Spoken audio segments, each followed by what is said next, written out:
Hi. Today I'd like to talk a little bit about the United States Electoral College.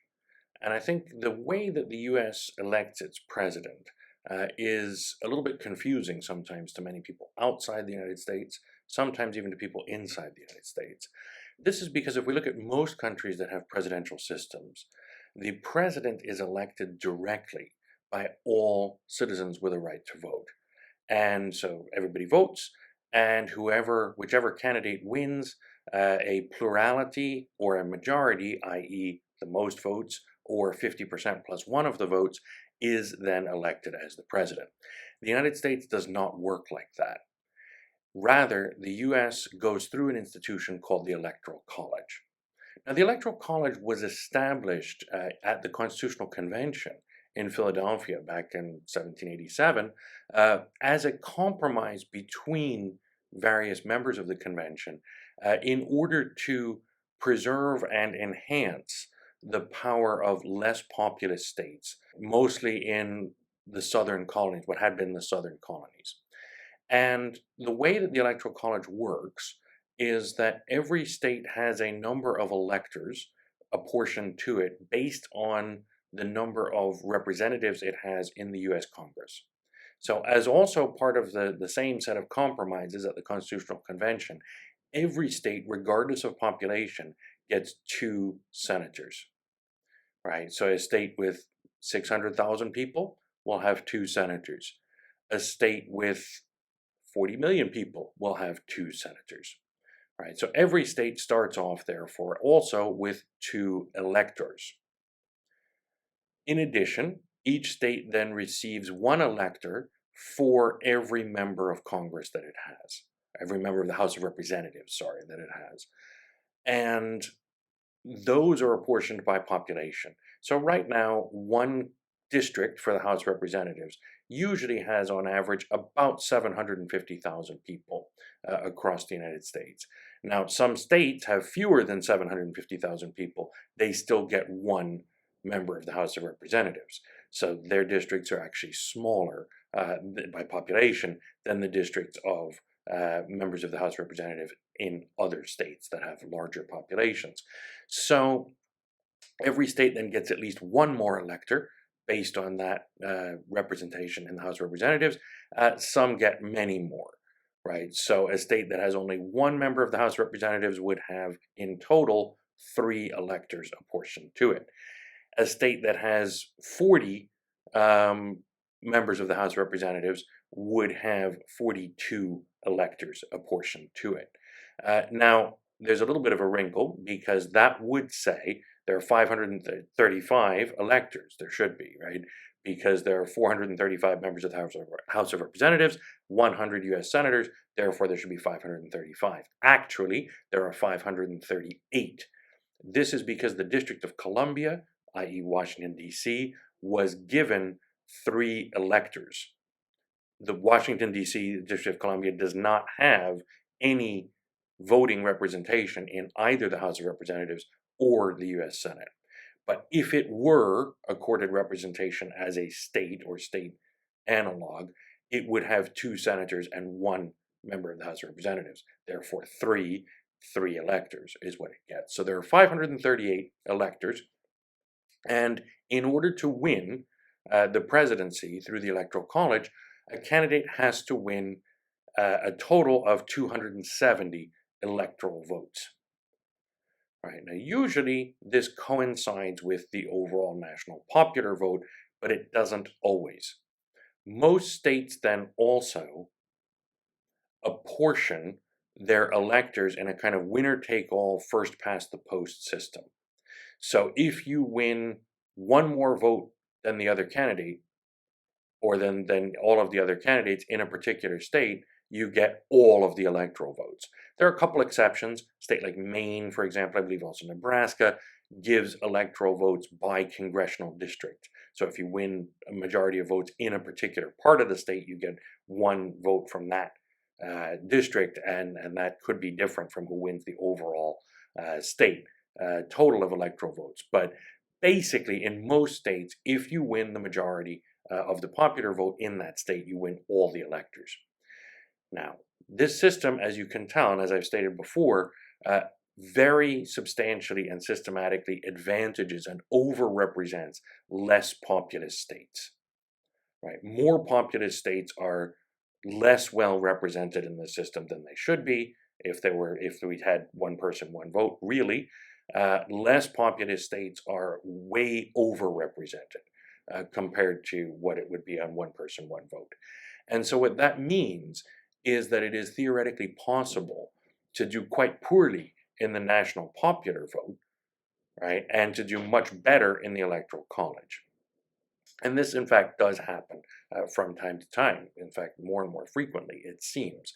Now, there's a number of very large states, states like New York, California, Texas, Florida, that generally lean very strongly towards one party or the other. Right? In the case of California or New York, towards the Democratic Party. In the case of Texas or Florida, towards the Republican Party. Now, what that means is that a large portion of electoral votes are already sort of safe for one party or another. There are also a large number of very low population states that tend to lean very heavily one way or the other, most of them towards the Republican Party rather than the Democratic Party.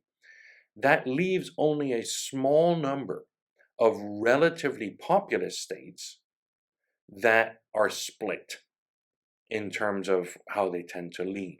So we have a state like Pennsylvania or a state like Michigan, right? In Michigan or Pennsylvania, these so-called swing states or battleground states, what's being fought over usually is quite a very small number of votes. And the reason for this is that those states tend to have one or two large cities and also a rather substantial rural population. And the rural areas of those states tend to lean very strongly towards more conservative candidates or the Republican Party, and those large cities tend to lean very heavily towards the Democratic Party. And we see that division actually increasing over time. That those big cities like Philadelphia and Detroit are increasingly solid in leaning for the Democrats, and the rural areas of Pennsylvania and Michigan are increasingly solid in leaning for the Republicans. And so really, when we see all of this contestation over a state like Michigan or Pennsylvania, what we're seeing is a contest over a very small number of votes, sometimes only a few thousand votes, or a couple tens of thousands of votes, largely among voters in sort of outer suburbs of those big cities, or really about turning out voters, right? So not everyone will always turn out to vote in the election. If you can get your party's voters to turn out at a slightly higher rate than the other party, and fewer of their voters turn out, you may win because the state is so closely divided. And so incredibly intense attention and lots of resources and effort are focused on persuading ultimately quite small numbers of voters to turn out to the polls, or in an even smaller number of cases, maybe to change their mind if they weren't sure in these few states. And that's what can really tip the election. The other thing to note about the Electoral College today is that demographic trends and sort of overall party alignment trends have meant that it is very, very difficult for Republican presidential candidates to win the national popular vote. That's increasingly difficult, actually, in the last, say, 20 years or so, as Republican candidates on the Republican Party has moved further from what we might term the median voter. Right? They've increasingly appealed to a particular base of voters rather than the mass of voters somewhere in the middle. And as that's happened, what that means is that we see with increasing frequency Republican presidential candidates winning the electoral vote, but losing the popular vote. Right? We saw this happen famously in 2016, where Hillary Clinton received a substantial number more votes than Donald Trump, but lost the electoral vote to Trump. The same thing happened in 2000, where Al Gore received more votes than George W. Bush, but lost the electoral vote, the more popular vote, than Bush, but lost the electoral vote to Bush. This was, I remember, being at a party in 2000 on election day, early in the morning, in the different time zone in Beijing, party hosted by the US Embassy. And this was rather embarrassing and difficult for the US diplomats to explain to people in the audience when there was no conclusion of the election on election night, because this issue had come up.